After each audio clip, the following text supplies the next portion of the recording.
Okay, are you ready to talk about the future? And if you're not ready to talk about the future, well, too bad, because that's what our chapter is all about. All right, get out your note sheet. You should have that hopefully in front of you by now.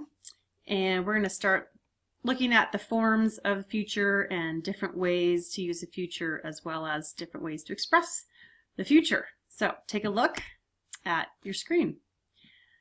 Ya conoces dos formas de hablar sobre el futuro, usando el presente o usando ir más a más infinitivo. Basically, this is just saying that you know two different ways of how to express the future.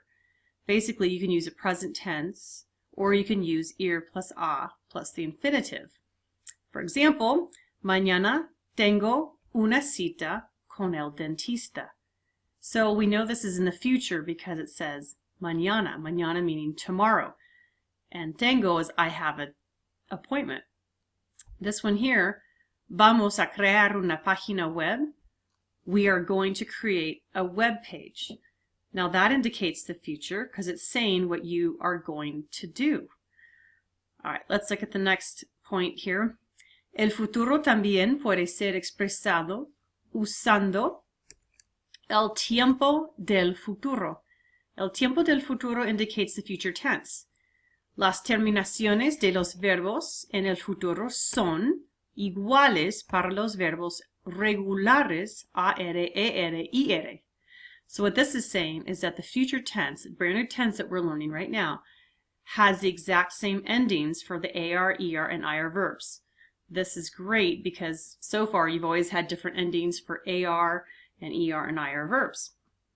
Las terminaciones aquí son añadidas, which means they're added al infinitivo. So you don't have to worry about stem change. You don't have to worry about taking off the AR or the ER. All you have to do is have your infinitive and add the endings. So let's take a look at what those endings are. And that's essentially the only part you have to memorize until we get into some of the irregulars. Ready? Here we go. Write them down. First one we got is comeré.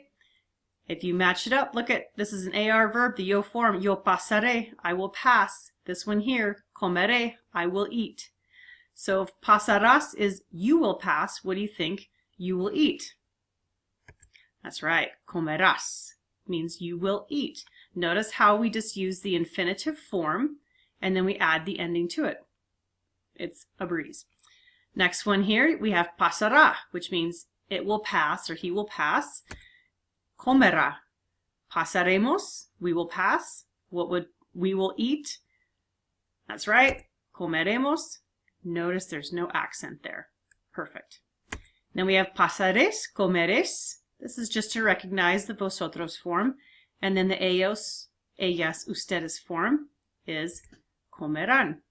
So even though this is an AR verb, pasar, and this is an ER verb, comer, we have the exact same endings. It's pretty nice. Let's move on to the verb pedir, which means to order or to ask for. It's an IR verb, but it has the same exact endings. Let's take a look. Pediré, I will ask for. Pedirás, you will ask for. Pedirá, he or she or usted, right? You will ask for. Pediremos and pediréis, pedirán. So, all the endings, las terminaciones, son añadidas al infinitivo. Remember, an infinitive is an unconjugated verb. We now are conjugating it. Even though we keep the ending on it, we're still conjugating it because we're adding an ending to it. Let's continue. Continuemos. All right, algunos verbos tienen raíces irregulares. What this is saying is irregular stems. Usual culprits here. En el futuro, pero las terminaciones son iguales a los verbos regulares. This is saying here that our endings, terminaciones, are the same as the regular endings. The endings do not change, which is nice, just the stem of the verb. So be prepared right now to write down the stem of the verb. And as you can see, the ending is going to be the same for every verb. So a for the yo form, as for the to form, a el, ella, usted. Hemos for nosotros. Es for vosotros. And han for ellos. So here you go. Habrá. So really we only use that with the a to say what there will be. Habrá clase mañana? Will there be class tomorrow? Here's another one. Podré. It sounds funny. Podré, podrás, etc. Querer. So here you have double R. So make sure you have that double R there. The reason for that is because when we use the stem for the conditional that we're going to learn later on, we have to make sure that we have that double R so it doesn't look like a verb that's in the imperfect. Anyway, let's move on. So you're going to say like querré, querrás. You're going to have that R sound in there. Go ahead and practice that. I can't hear you. Okay. Querrá. Next one. Sabrá. So it's sabré, sabrás, sabremos.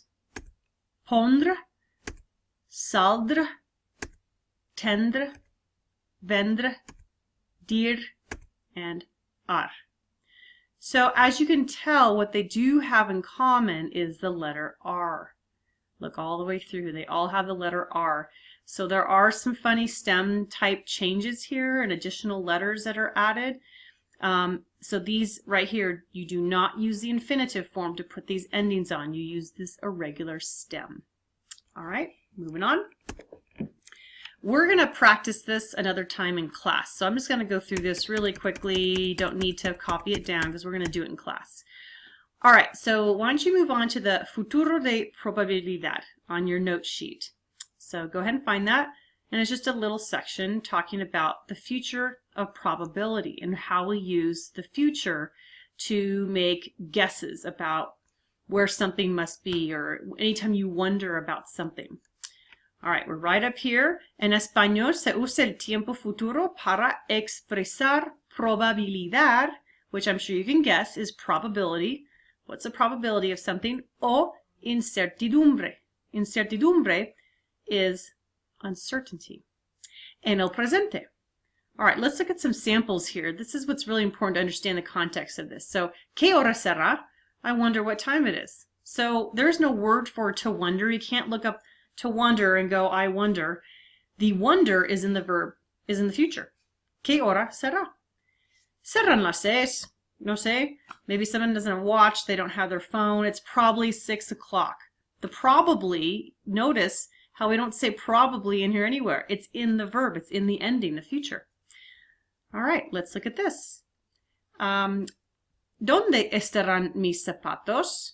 Where can my shoes be? Like, I wonder where my shoes are. It's the same thing in English. I wonder where my shoes are. ¿Dónde estarán mis zapatos? No sé dónde están. Ah, estarán debajo de tu cama. Maybe your mom's saying, oh, yeah, they're probably under your bed, or they must be under your bed. You don't know for sure, though. Okay, so the future shows probability. All right, so that is the end of the notes. Go ahead to your guided practice pages for the future and the future of probability. Hasta luego. Nos vemos más tarde. If I can turn this off.